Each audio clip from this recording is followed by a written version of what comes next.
এই ধরনের একই রকম ঘটনা আমার সঙ্গে কিন্তু বারবার ঘটছে, কেন জানি না। আর সকলের সঙ্গেও এরকম ঘটে নাকি তাও বলতে পারবো না। তো তোমরা সম্পূর্ণ ভিডিওটা দেখলে বুঝতে পারবে আমি কোন ঘটনার কথা বলছি। তো এখন বাজে দুপুর 2:30, আর আমরা চলে এসেছি বহরমপুর বাস স্ট্যান্ড, যেটা হচ্ছে মোহনা বাস স্ট্যান্ড। এখানে অনেকক্ষণ দাঁড়ানোর পরই কোনো বাস নেই। আমরা যাব নদিয়ায়, সেই কারণে কোনো বাস পেলাম না। তারপরে ডিসিশন নিলাম যে ট্রেনেই যাব, কিন্তু আমার বর যেতে চাইছিল না, ভাবছিল ট্রেনে প্রচুর ভিড় হবে। আর সত্যিই এখানে আসার পর সেটাই হলো যে এত পরিমাণে ভিড়, মানে যারা বেরিয়েছে আজকে তারাই জানবে।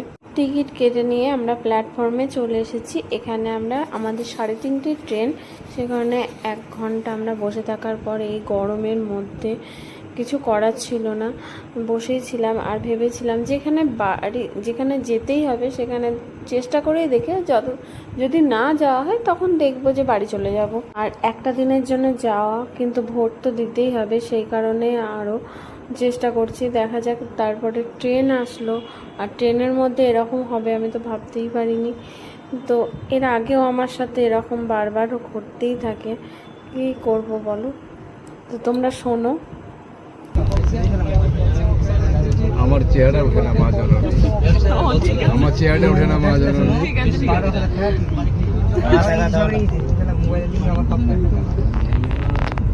বুড়ি মানুষের চেহারা না ওঠাটাই বেটার।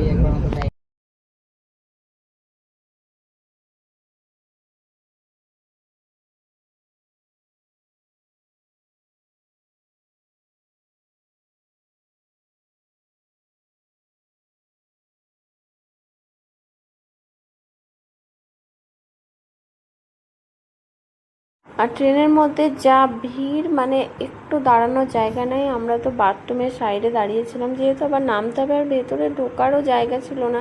আর যদি যারা লালগোলা প্যাসেঞ্জারে উঠেছে তারাই একমাত্র এই ব্যাপারটা বুঝবে, তারা ফেস করে যে কী রকম ভিড় হয়।